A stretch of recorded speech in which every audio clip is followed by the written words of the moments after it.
As Labor Day weekend comes to a close, and I hope everyone had a little time in their schedules that allow them to relax over the past few days, we get back in the saddle to discuss Ohio State's big win over Notre Dame over the weekend. In that performance, they answered a few questions people had about them going into the season. What questions did they answer? We'll talk about those today on Locked on Buckeyes. You are Locked on Buckeyes, your daily podcast on the Ohio State Buckeyes. Part of the Locked On Podcast Network, your team every day.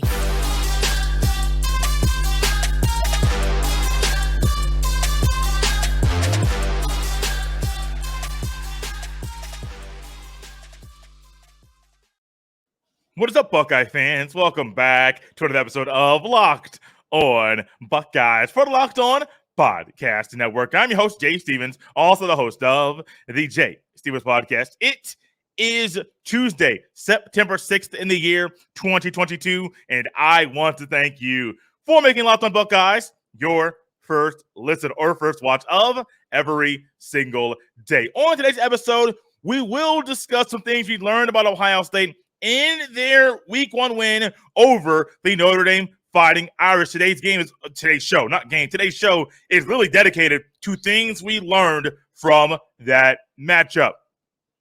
So going into this season, you heard it here. Maybe you had some questions that you wanted answered about the Ohio State Buckeyes in game number one. This is not a season where you can open up against a Minnesota conference opponent that's not up to your caliber, but still can be a tough out anytime they're on the field. Or if you're not playing the Akrons of the world or the Youngstown States of the world or a Cal on the West Coast. You're playing a team, Notre Dame, geographically in the Midwest, and a team that is always disrespected, and a team that's a team that poses a threat to you that maybe people don't think they might be such a threat to Ohio State, because people look at the Ohio State helmet, people look at Ohio State, what they've done over the past few years. Oh, Notre Dame is no match. And that wasn't the case. There are moments in this game where I'm asking myself, who's the tougher team going into the game? Who's going to be the tougher team? Who's going to be that team that when I come out and I look at them in this game, I can say, they have the upper hand due to the physicality, or due to not really the physicality, but who's just being tougher, just mentally tougher, physically tougher. The coaches are tough. The coaches are calling plays and coaching players up to do things that are tough. And in this game, in this moment, the defense set the tone, but the defense setting the tone wasn't one thing that really stuck out the biggest way. But the Buckeyes can win tough games. We talked about it last year. There were numerous games last year, and I highlighted recently on the show, quickly on the top of the dome, where Ohio State may have won a close game or where they lost in a game where they couldn't win a game that was tough in that way. Minnesota, if Ibrahim goes down last year, week one, I think Ohio State loses that game. The very next week, Tulsa. There were so many mental errors that Ohio State should have beat that team by 30, but there were mental errors there. There was a toughness in winning tough games. Yeah, Tulsa's a lesser opponent. You're supposed to win, but not win in that fashion. Nebraska, I'll give them credit to that one. They won a tough game, but once again, it was more the Ohio State Buckeyes that had the issues, not the Nebraska Cornhuskers. Nebraska did some things that that would have probably allowed them to win. An Oregon team that was more physical than them? No. Ohio State, who had chances to win last year, wasn't tough enough to grind out wins. It wasn't tough enough to come back. No, not that Ohio State team last year. What about Michigan? Embarrassing. Now, granted, I'll give them credit. They did win a tough game against Utah. They found a way to grind that one out. And there were times Nebraska, even Minnesota, sometimes they were able to win tough games. But I don't think if they had a game like this last year against a number 5 ranked team in Notre Dame, and you had to put this same performance, that same matchup last year in week 1, week 8, week 10, or even in the playoff, if the Buckeyes made it there, or even in the bowl game, in the Rose Bowl, I don't think the Buckeyes win that game last year. I truly do not. Their toughness, their ability to win tough games was not there on Front Street. And so I think that's the biggest takeaway from me. I've been asked about this quite a bit. Did a post-game show on the Ultimate Cleveland Sports Show. That's live on the YouTube. That's a video version. You can go there and check that out. And then also was on Locked On Today on today's show, and it was asked this very question. I think the Buckeyes winning a tough game and grinding it out, and really the country gaining more respect for Notre Dame really helps Ohio State in this moment. Notre Dame's front O-line and D-line is really, really good. Their secondary, oh my goodness, they were covering the Buckeyes in a way and making things hard for Stroud to find windows. And then Stroud still made some errors of his own.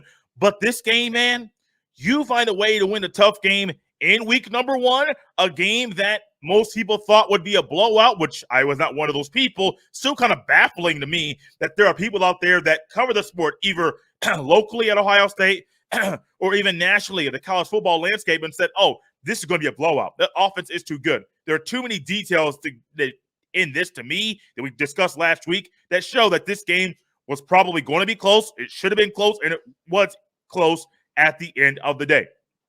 Winning a tough game, this is huge. Think about the confidence boost this is going to be for guys like a Mike Hall, who was in his first start and he was busting heads, splitting double teams, dodging double teams. This was something that you can build upon with Mike Hall or Still Chambers on that first drive, really making a phenomenal tackle and just flying around the ball, playing football. Like, you whatever name you want to call it. These guys are simply playing football the way football is supposed to be played. Or Tommy Eichenberg, who really is showing that, hey, this offseason was no fluke. That boy put in that work. Or maybe Lathan Ransom, the toughness aspect of him. When he comes in after Josh Proctor misses a tackle early in the game, and he is the safety that Proctor thought in the position we thought Proctor was going to be. Lathan Ransom comes in and does a phenomenal job. What about Paris Johnson Jr., who was playing his true position for the very first time in Ohio State, did a phenomenal job in this game? But being able to win a tough game like this, and how about what it means for C.J. Stroud? In the game where he was not the person that people thought he was going to be. Now, I'm not saying 500 passing yards, but there were numerous throws where he missed a receiver, that he was either behind the receiver, over the head of the receiver, in front of the receiver. Maybe it was a bad read. It was defended properly. Whatever it might be, Stroud, we're finding out the Buckeyes can just grind out and win a tough game, and that's the biggest thing to me. That's huge, and I really think down the road against teams like Wisconsin, a team like Iowa, which, well, their offense is, yeah, their offense is still going to be struggling. Maybe a team like a Michigan State or Penn State or Michigan again at the end of the year. You win a tough game like this against Notre Dame, that's the confidence you need to really help morale and encourage yourself in tough moments. We did it against Notre Dame. We can do it against these teams in the Big Ten Conference. 1 down, 2 more to go. Today's all about questions that the Buckeyes answered in their Week 1 win. We're discussing it today right here on Locked on Buckeyes. If you haven't tried Built Bar Puffs yet, you are depriving yourself of one of life's greatest joys. And guess what? There's a new flavor. Ready? Delicious, indulgent cookie dough. Covered in chocolate. That's right. Built has done it again. Let me introduce you to your new favorite. Cookie dough chunk puffs have a light and chewy texture, real cookie dough chunks, and of course, they're covered in 100% real chocolate. All of the joys of eating cookie dough without the hassle of making it. Plus, it's healthy for you. Cookie dough chunk puffs are only 160 calories, and they have a whopping 15 grams of protein in them. Run to Built.com to snag a box for you and the family. It will be the perfect treat, or you can find a really good hiding place and just hoard them for yourself. Go to Built.com and use their friendly promo code LOCKEDON15, and it's LOCKEDON15, and you will get 15% off your next order. Once again, go to Built.com and use their friendly promo code LOCKEDON15 to get 15% off at Built.com. Make sure you're tuned in and subscribe to Locked on Buckeyes this week, especially with us having a day off for the Labor Day holiday. There will be extra episodes, possibly 2 coming your way today. Hint, hint, hint. Go ahead and subscribe to Locked on Buckeyes on the YouTube. Hit that bell so you're notified every time a new video goes live. Also on the Odyssey app, Apple Podcasts, Google Podcasts, Spotify, or wherever you get your fine podcast. Subscribe to Locked on Buckeyes there as well, because if there's a video out, there's probably going to be an audio version of that same show out as well. You never know what's coming your way. Sometimes there are video exclusives only on the YouTube page. So subscribe wherever you get your fine podcast the audio way, and subscribe on YouTube as well. One thing we pinpointed last week, and it was something that Jeff Hunt, when he was here Friday, I know Jeff was thinking about it. I know myself, I was thinking about it. This defense, would the defense be physical? Like, what defense would show up? I talked about it in the last segment of the show. The Buckeyes last year against Minnesota. If Ibrahim doesn't get hurt, the defense can't stop them, and Minnesota probably wins that game. The Tulsa game, just really some confusing things happening on both sides of the ball. Now, against Oregon, there were some things that really happened early in the game where the Buckeyes couldn't set the edge. Buckeyes couldn't tackle. Buckeyes were just not playing sound football at all, making Oregon's quarterback look like he was going to be someone that could be a Pac-12 first-team honoree last year, which the quarterback was not really that good, but he did enough against Ohio State to allow the team to win that game. But there were other games last year, Nebraska game. There were other games last year where it's just like the Buckeyes aren't physical. And I don't want to harp on the Michigan loss last year. I could do that all day and discuss that. But that wasn't all on the defense, man. The offense couldn't do anything either. So it was a two-headed sword last year where the offense needed some help. The defense needed some help. But the defense, honestly, to me last year was not physical. And I'm not going to put this all on the defensive rotations that the Buckeyes had where the coaches are playing everybody and their mama on the team last year on defense. No, I just think the team wasn't physical enough. And people said, oh, Jim Knowles is going to bring this toughness, and Jim Knowles is going to do this, going to do that. Mickey Mariotti is going to fix some things. Well, I think Mickey Mariotti did, but I also think it's just a shifting of the mindset of the players that we saw that over the weekend. And you get the proper players on the field, maybe filter some guys in to see how they played. If they don't play up to par, take them off the field very quickly. We saw that on the D-line early in the game where you had what was a 2.5 or third string D-line. Notre Dame moved the ball quickly on them. Next thing you know, those guys really don't touch the field much for the rest of the game. But this physical defense, knowing a Notre Dame offensive line that's going to be very, very physical. They have All-Americans on there. They have guys that will probably play in the NFL. They have guys that are hurt, but they still look like they could come out there walking on the field, look like they could destroy people on Ohio State's D-line. But the physicality we saw in this game, couple that with the tackling that the Buckeyes saw, very sound tackling, looked like they had practiced tackling in the offseason. Not just practicing it with a dummy or a bag where you're tackling said bag during practice, but you're tackling humans where things are a little bit different because you have legs flying, you have arms flying. There are pads.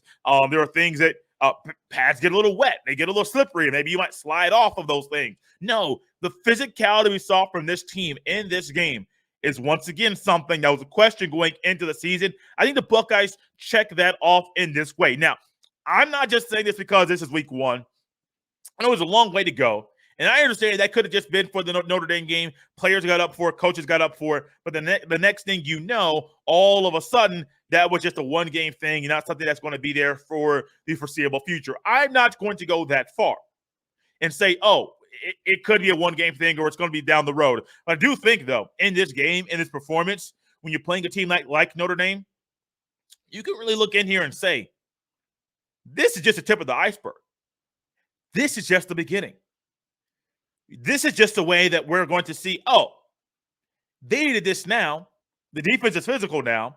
And it's not just one level of the defense. It's every position on the defense is more physical and doing their job. All of a sudden, what we're seeing is this might be something that could be surprising people, that could be exciting to watch, fun to watch. It could remind a lot of Buckeye fans this is how Ohio State is supposed to play defense. Not what we saw last year, not what we saw in 2020. More of that 2019 defense, but even then, this defense, I'm really just saying, if you hold Notre Dame to under 80 yards of rushing in the game, with averaging 2.5 yards per carry, or sack-adjusted yardage, where you're not factoring in the yards that Tyler Buckner lost when he got sacked, 3.5 yards per carry in that game. I really think they had less than 100 yards once you adjust things for the sack yardage that was lost. This is something you could build upon, y'all. Like, that takes a level of physicality to get that done that a lot of people cannot do. You hold Notre Dame, a team that is really talented on the outside. Lorenzo Styles, the longest catch of the game for them was 54 yards by Lorenzo Styles. They only had one guy that had over one reception in the game. That was Michael Mayer, the tight end, the future pro, 5 catches for 32 yards, an average of 6.4 yards a pop. Yeah, the long was 17, but that means the other 4, you realize those are short chunk plays. These are things you can build upon. And now you may say, Jay, what are some things that stood out in this that maybe the physicality or some things that coaches did that aided the physicality?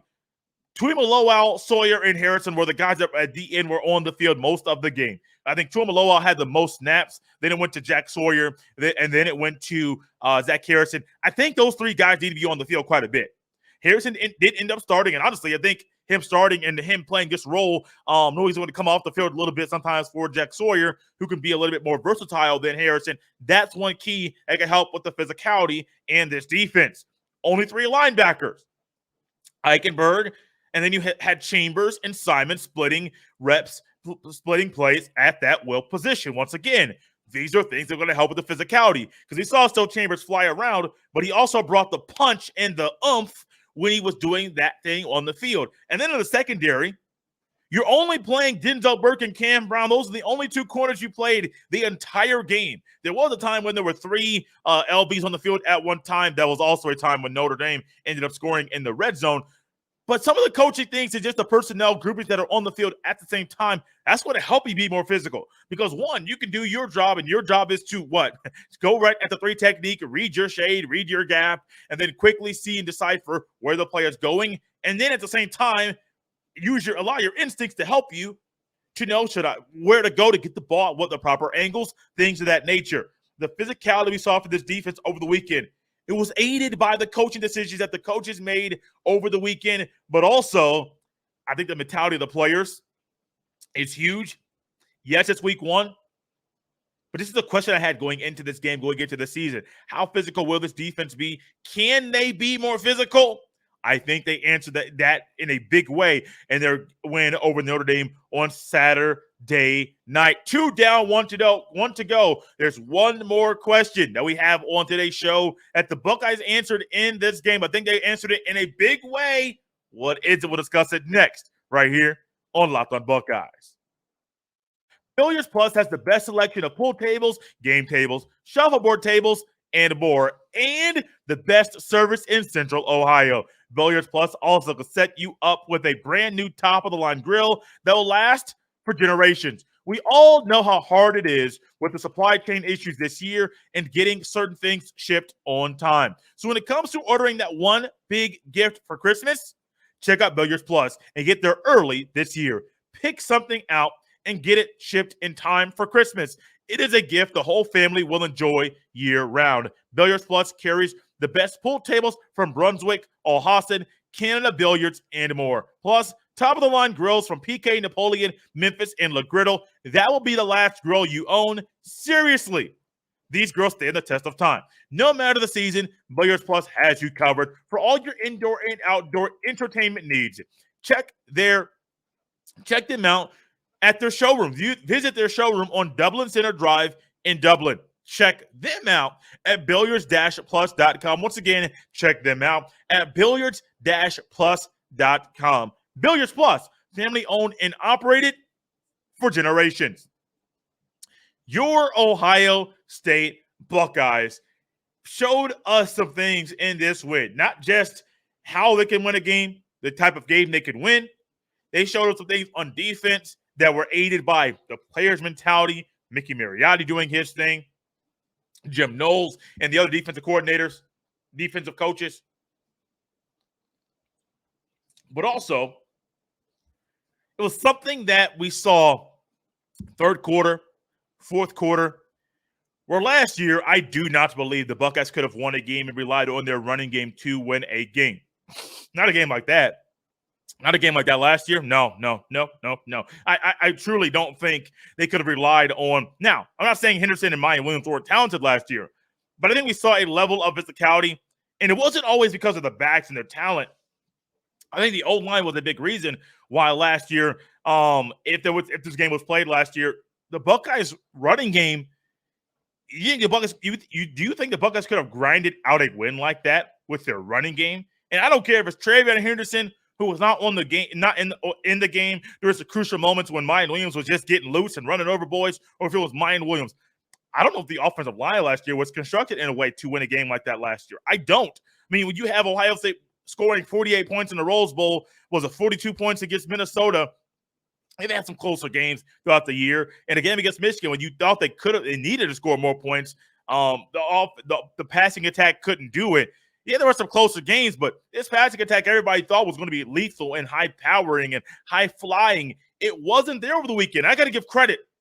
Part of the reason the Buckeyes needed to rely on their running game was because the Notre Dame secondary was doing a phenomenal job of covering the receivers of Ohio State.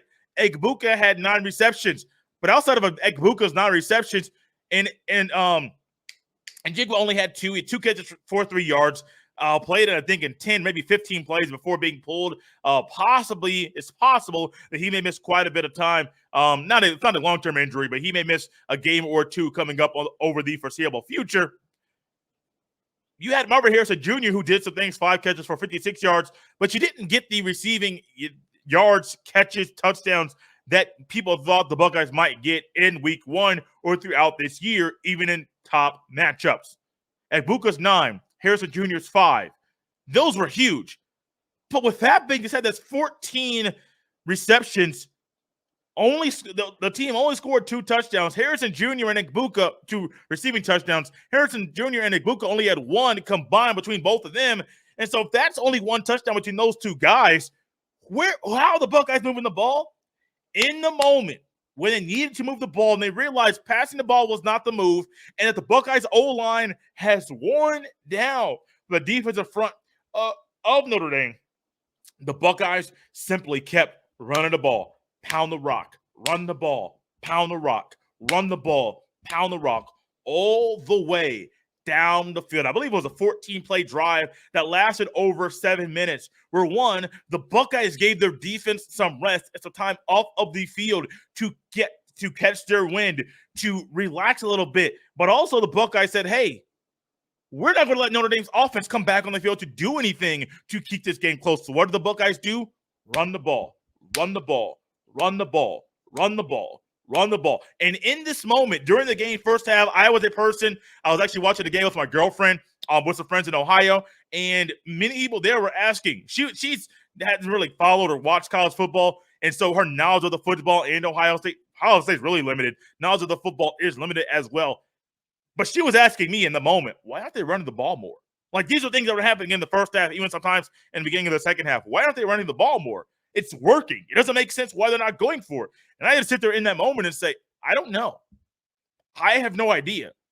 But when it came down to crunch time, when it came down to the moment when Ohio State needed a way to move the ball down the field and also keep the opposing offense off the field at the same time to help their defense get some rest, they were able to put Mayan Williams, call the boy pork chop, call him whatever you want to. Call the man meatball. Don't matter. That young man did his job in a phenomenal way when the Buckeyes needed a touchdown and some points to lengthen that lead. So it wasn't 14-7 and going late, like final 2 minutes into the fourth quarter. Mayan Williams was a big catalyst. He also made a phenomenal catch on the sidelines for a first down as well. But Mayan Williams was a big reason, and I can't get behind Mayan Williams without pumping him up, without discussing DeJuan Jones, Matt Jones. He also came off the field for a little bit. Enoch Vamahi came in 3 plays, and I believe he was actually on the field during that touchdown drive, maybe the touchdown play. Luke Whippler, Donovan Jackson, and Paris Johnson Jr. also caged over, and Mitch Rossi, a couple of the tight ends there. Those guys did their job. Those guys did a phenomenal job. I have to give credit to those big guys up front, Mayan Williams, and even the coaching staff are realizing we should have been running the ball more earlier in the game. Let's go ahead and continue this trend right now. That's an adjustment, a needed adjustment the Buckeyes needed to do. And also, think about how it was to take Trevion Henderson off the field, who didn't play bad in this game at all. He averaged, as I pull the stats up, he averaged 6.1 yards a pop in this game, which was the leader for the entire game, not just for the Buckeyes, leader for the entire game. So he wasn't doing a bad job, but in the moment you realize Mayan Williams had something going. This O-line can open up holes, and Williams can get extra yards after first contact. You roll with the hot hand. You roll with what works. The Buckeyes did that in game number 1. Guys, we're back in the saddle. Remember, subscribe. There might be more shows coming your way later today. As always, you can follow me on Twitter at jstevens07. You can also send all of your emails to jstevens317@gmail.com. Thank you for making Locked On Buckeyes your first listen every day. Now for your second listen, go check out the Ultimate Pro Football Preview 2022, an 8-episode extravaganza to get you ready for the NFL season. The local team experts of the Locked On Podcast Network, plus a betting angle from Lee Sterling of Locked On Bets, all combining into one ultimate NFL preview. Search for Ultimate Pro Football Preview 2022 on your Odyssey app, YouTube, or wherever you get your fine podcast.